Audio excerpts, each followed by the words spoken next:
Hey and welcome to Simply Business from Essex to East London.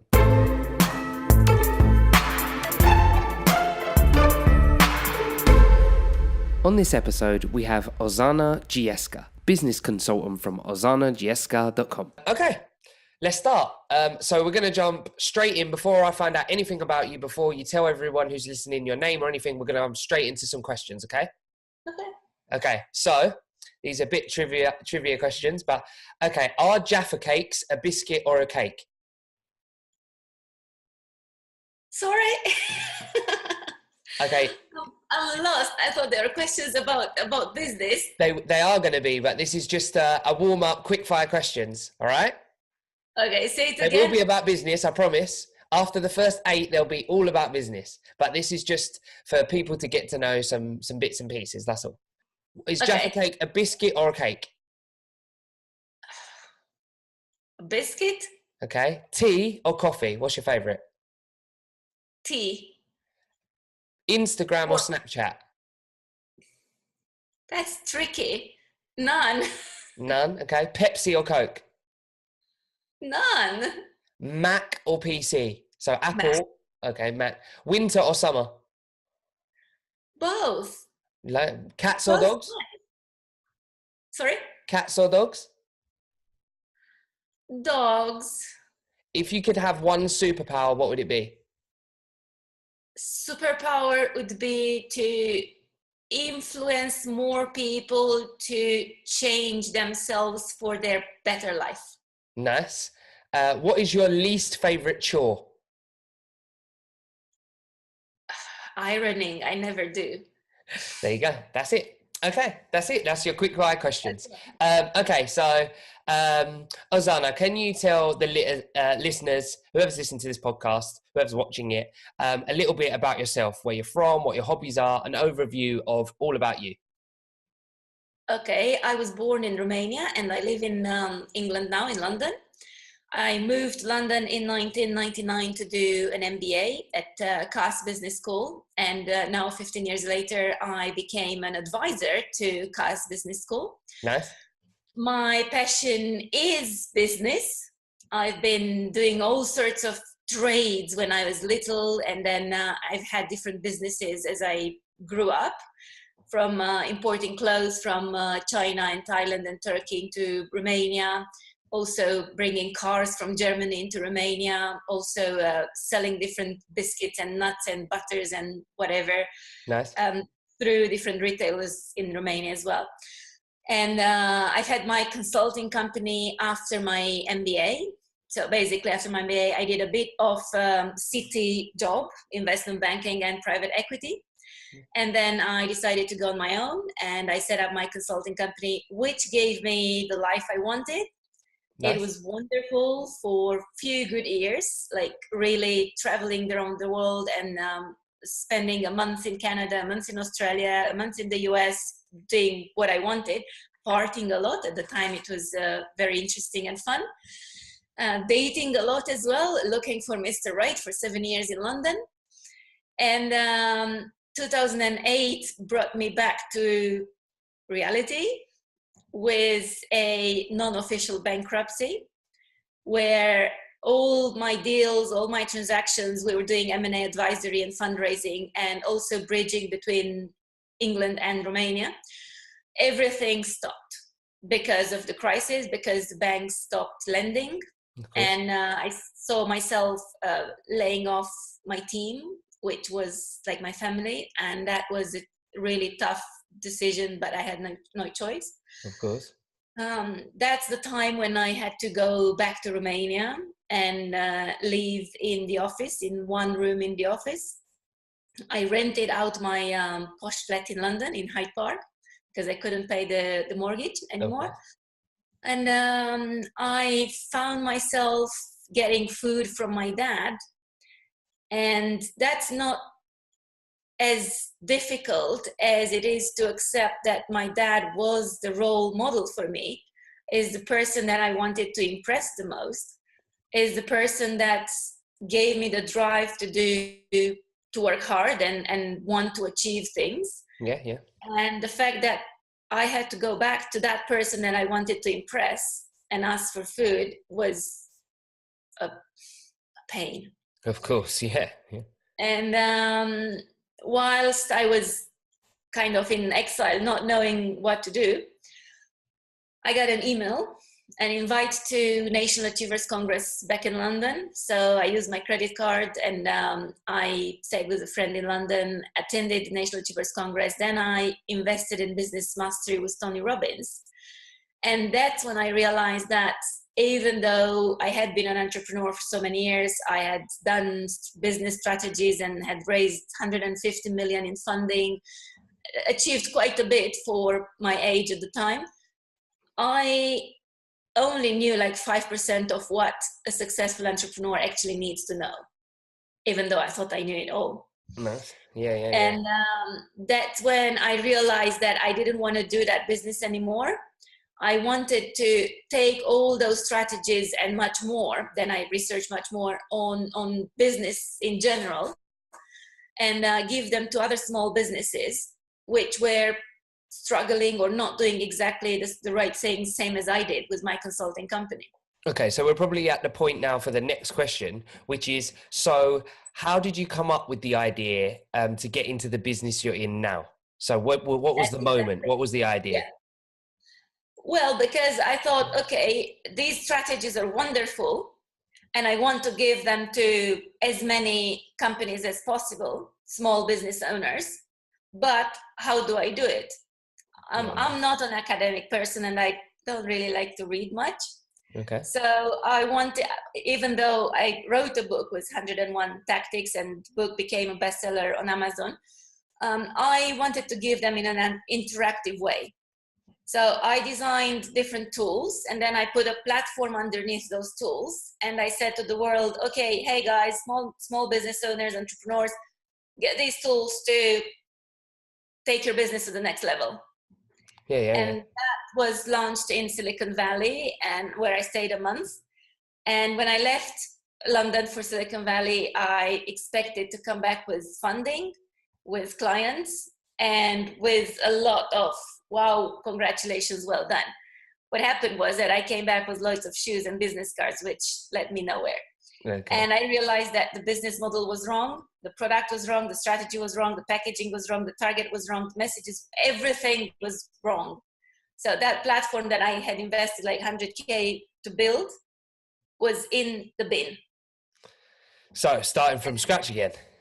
And I had to start again from scratch. And because it's a platform, so it's online, I tried all sorts of online tactics and strategies. And for 3 years, nothing worked. I invested more. I paid big money to online marketing gurus like 15,000 to Frank Kern, Ryan Dice, and loads of people who know what they're doing in online marketing, and it was still not working for me. And then I realized that actually the reason why it wasn't working is because I was focused on tactics rather than putting everything together, rather than the strategy, rather than, okay, what's the overall picture? Big picture, and then tactics. Of course. So that was a big mistake, but I didn't know any other way. And I see exactly the same thing happening with people who come my way. Wow, lots of ups and downs.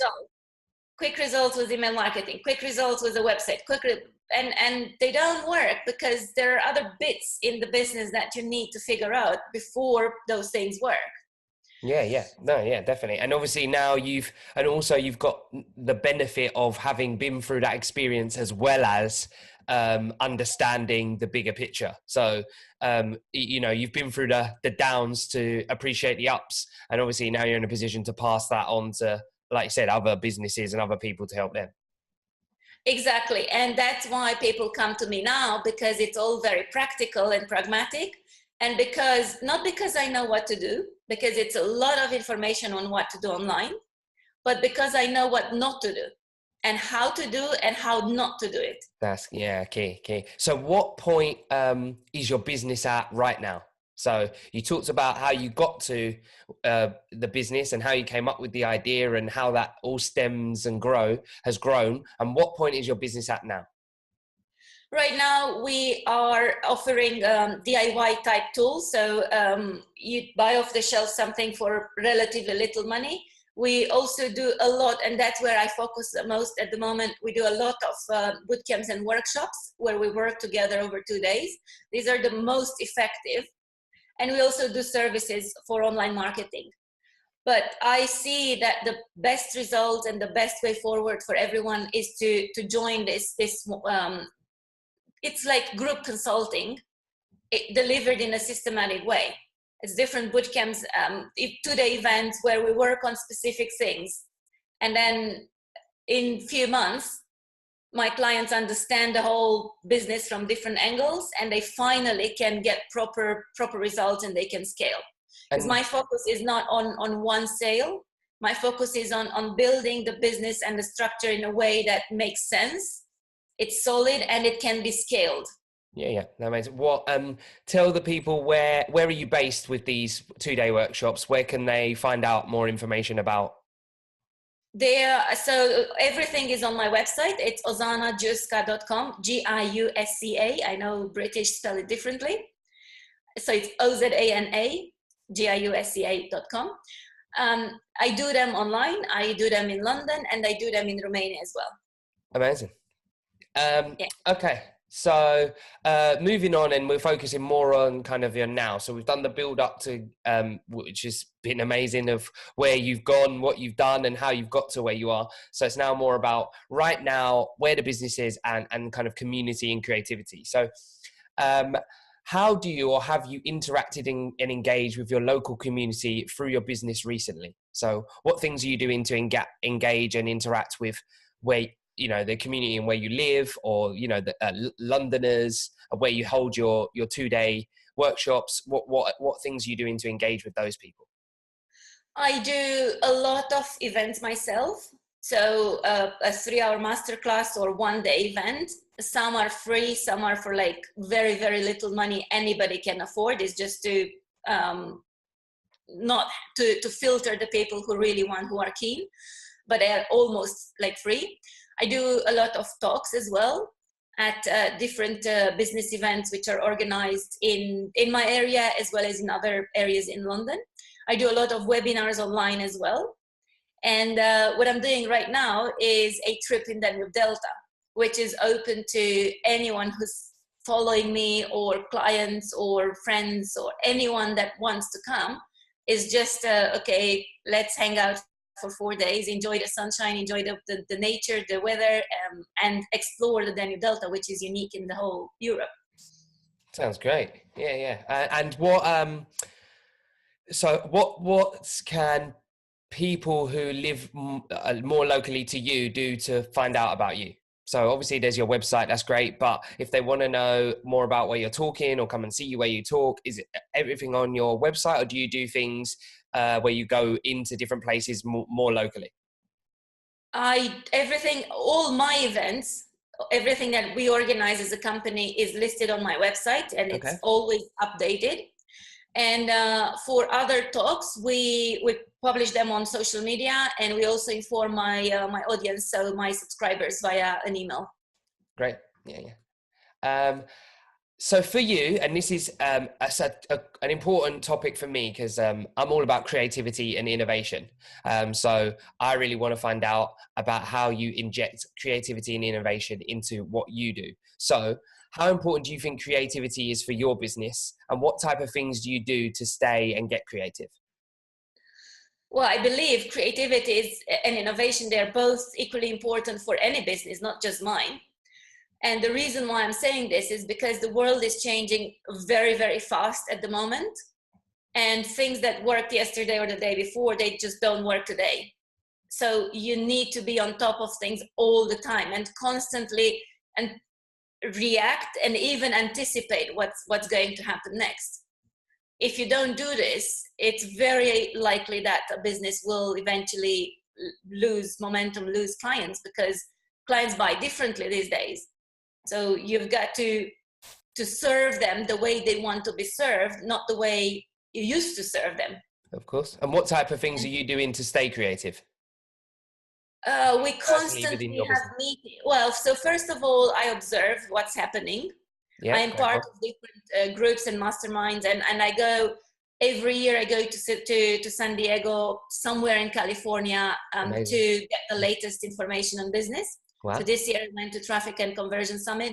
Previous year I went to Frank Kern's event. Previous year again, Frank Kern's event. So it's always getting the latest stuff, because there are people who are testing the latest things, or they come up with different strategies or tactics and they test.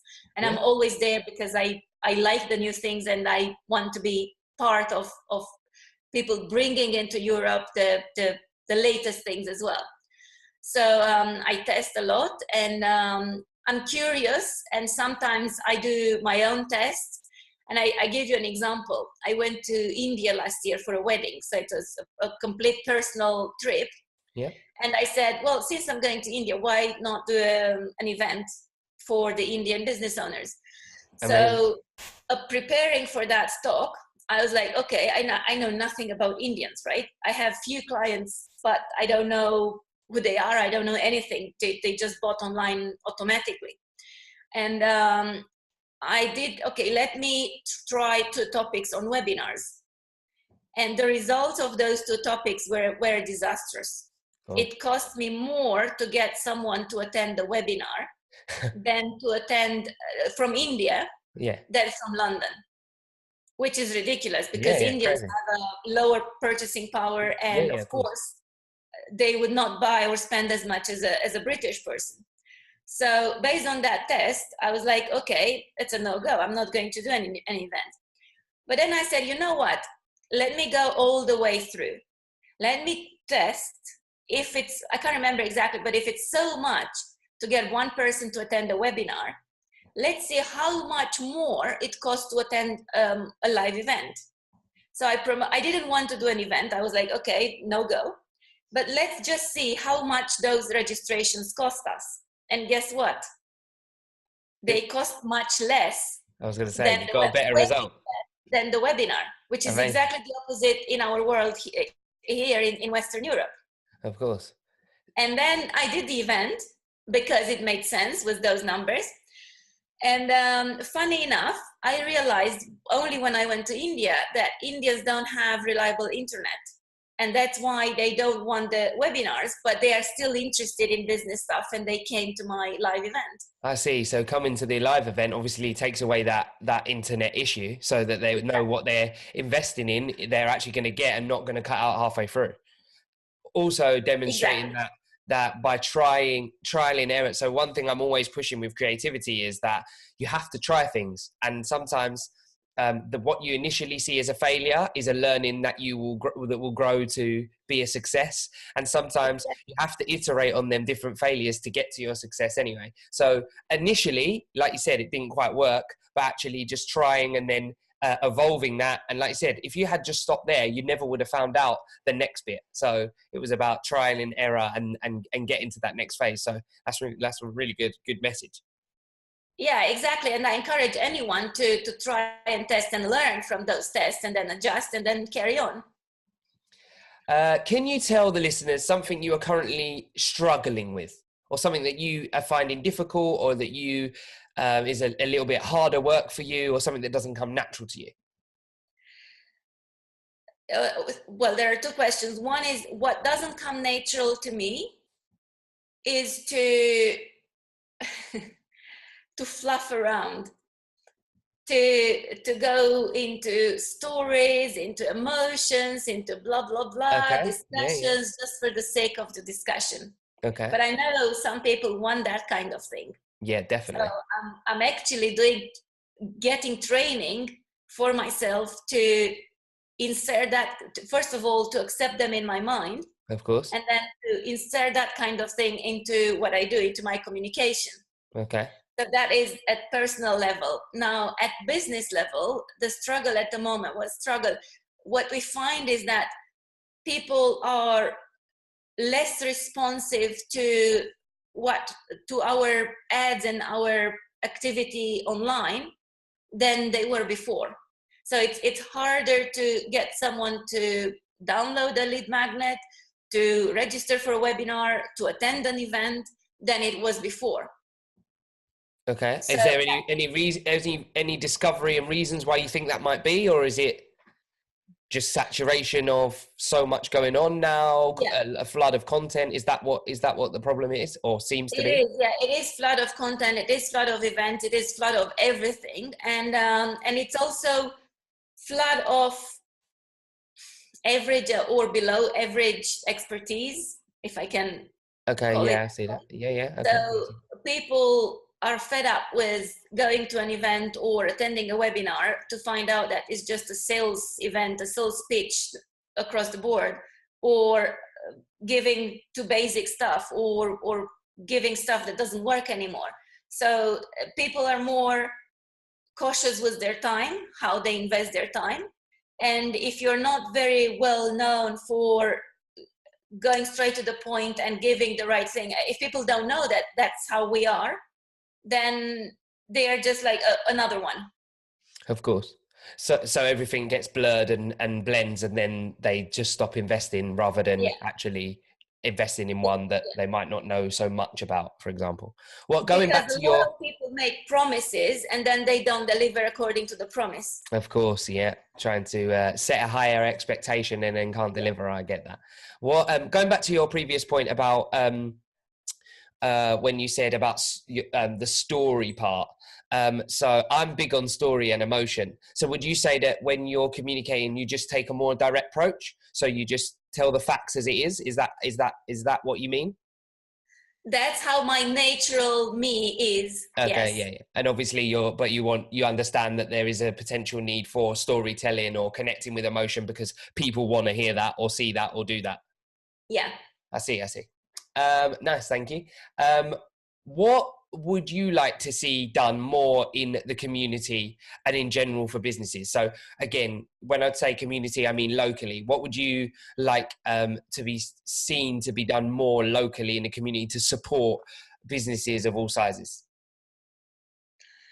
Well, if you ask me, I would like to see more proper events, proper talks with no fluff and no blah, blah, blah.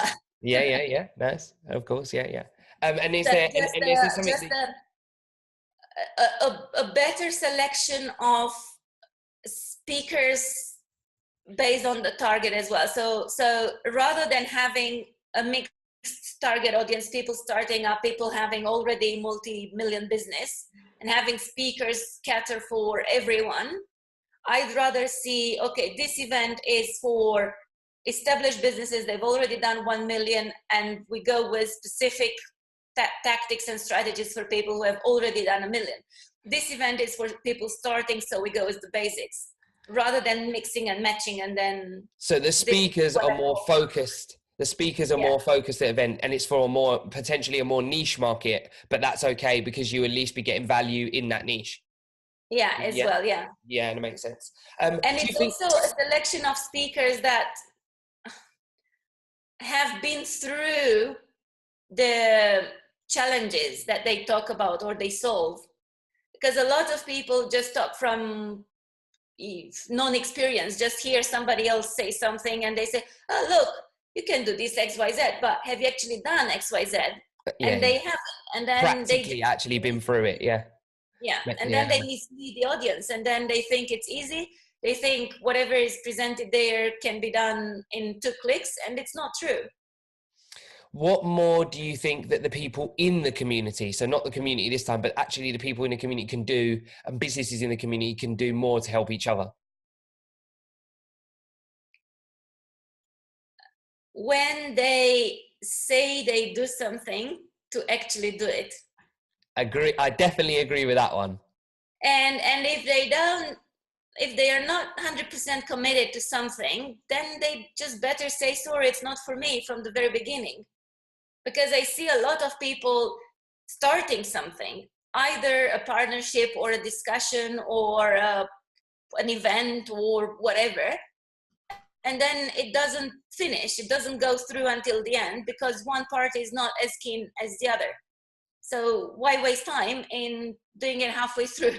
Yeah, and you're not just wasting your time, potentially you're wasting other people's time as well. And obviously, exactly, That makes sense.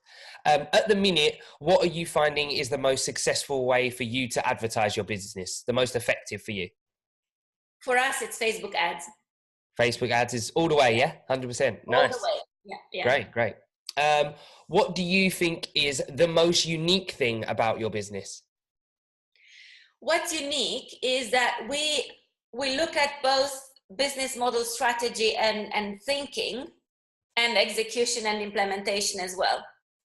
Because most business consultants, they just look at the high level, they give you a nice report, they charge you a lot of money, and then you can't do anything with that because you don't know how to execute. And half of the stuff they say in there can't be executed, or it's very hard to be executed. And then there is loads of agencies and people, experts in online marketing in general, who do a lot of tactical stuff, but without looking at the strategy and without linking the two. And that's why that tactical thing and the marketing budget is wasted, because if it's not connected to the business model and the strategy, it's another random thing which can't give proper results. Again, you're not getting the value. That we know both, because we've tried for 3 years with no success, and we figure it out. You had to go actually through the non-success, the failures, as we talked about before. You had to get things wrong and try stuff. And because of that, you've got to the model that you're at now. Whereas potentially other people are just going in right at the beginning with one of those versions and haven't been through it. And so haven't, like you said, linked the two, correct? Yeah. I see. And most people just know one thing, which they've learned from a book or from another training they paid or whatever, and then that one thing they only know how to do it in one way. Every single business is unique, so everything you do needs to be adjusted to whatever business. Is not just the industry, but it's also to the business owner, and it's also to the maturity of the business. I agree. I mean, another thing, obviously, Simply Create helps people generate content and helps people to put videos together. And one of the first things that I tell everybody is I try to be as bespoke as possible, because there's potentially only one you, there's potentially only one of your type of business, and you need a certain type of service. You can't just have a package all the time. And sometimes that obviously weighs with cost. So to get that bespoke service, people don't want to necessarily pay the cost. But sometimes, like you said, there's bigger value there because it's actually so unique to your business. See, but based on what you said, I totally agree with everything you said. And that is one type of service that a person like you could offer and should offer. And that is the most valuable. But not everybody is ready for that. I agree. Yeah, definitely. Right now. I'm having them conversations all the time. So that's why you either go with only that bespoke service and you only serve those who are ready, or you also develop something before, like a DIY type, like off the shelf thing, which is not as expensive, and it educates the person. It gives 1 or 2 steps of the person that they can do by themselves. So when they get the bespoke service, they are more ready and they can get much more value out of it. Completely agree. And I've had to do that. I've had to, because like you said, you have those conversations and people are not necessarily ready for and don't understand why they need that at the moment. They will in time. I promise they'll get there. Okay. So what are you most excited about for your business in the next year and a half, 12 to 18 months? Well, I'm super excited because we have a super big vision. We want to reach 1 million entrepreneurs, and we want to change the world by serving those 1 million entrepreneurs, having them develop a bigger, better business, and having them serve more clients in a better way for themselves, so they make more money, they achieve their objectives, and also for the clients, so they make an impact as well. And that's my vision. That's what really keeps me excited every day. And we are only like 30,000 into this vision, so it's still long way to go, but a great vision to have, definitely. Do you have, and you might have mentioned this already, do you have a favorite, most productive or most useful tool or app or piece of technology that you use in your business, and why? The technology and myself are not very friends. No, not good friends, no? Not very good friends. I would say I switched from using emails for communication. I still use emails for communication a lot, but I switched to using any other way of communication which is suitable for the people that I speak to. So in other words, in addition to emails, I accept that I speak to some clients on WhatsApp, on text messages, on Facebook Messenger, or whatever other ways of communication, rather than the typical one, which was just email, because everybody has their own preferences, and I'm now used to using all of them. So so you've adapted your communication style to cater for whoever and however anybody else wants to, apart from, and not just having one form, which is email, which is, I think that is a really great tip, actually. I mean, obviously I use a variety of platforms, messengers and emails and phone calls and stuff, but I know that there's a lot of people that only like to communicate one way or whatever. And I suppose you need to be, again, bespoke service, right? It's finding out what your customer wants. It's more personalized way of communication, and because some people only want whatever way, then you have to be able to cater for that particular request. And personally, I don't like phone. My phone never rings because I never pick up the phone because it's disturbing me. Yeah, of course. Okay, last question. Well, kind of second to last, which is a scenario question. If someone is just out of school, out of college, university, or maybe is unemployed and they're looking for a job and that you happen to be advertising, what one thing do you think they could do to get your interest for a job? I would expect them to write to me and just tell me two things. One is what they can do to add value to my business. And the other one is, why would I consider them? Okay, so what can they do to add value and why would you consider them? Yeah, and that means they will have to research my business, my company, and say, look, I've seen you do X, Y, Z. I propose that you do whatever, and I would do it this way. And that isn't to say for anyone listening that you're recruiting at the moment. It was just a scenario, hypothetical question, because I don't want you to necessarily get a flood of text messages or emails and you're like, what's all this about, if someone ends up listening to this. But hypothetically, I tell you what, if somebody is listening and is looking for a job and comes up with an amazing answer to this question, regardless, I would consider employing that person, regardless if we are looking or not for somebody to join. Amazing. Because we can always create a new job for somebody who comes up with a good strategy or a good suggestion for us. Great. Yeah. So there you go, people. Okay, last question, and you might not have one for me, but do you have one question for me? After this whole interview, do you have one thing that you'd like to ask me that put me on the spot and make sure I answer something? Yes, I'd like to know why you're doing what you're doing right now. What as in the podcast or the business? Yeah, the podcast. Okay, so this is a good question. So my podcast is based on the fact that I think that there are a lot of giants, and they're going to be more and more business giants that are going to kind of grow and become bigger and bigger. And I accept the fact that times are changing, technology's changing, and the speed of things is obviously going at a rapid pace. But I don't want local businesses that have history and that have connection to get left behind. I believe that they can still touch their local community, which will give them an edge on the bigger players if they're smart with their content, if they communicate and engage more. And the reason I'm doing this podcast is I'd like people to understand what businesses are actually happening on their doorstep without them having to Google and find someone that's doing the same thing but over in Australia.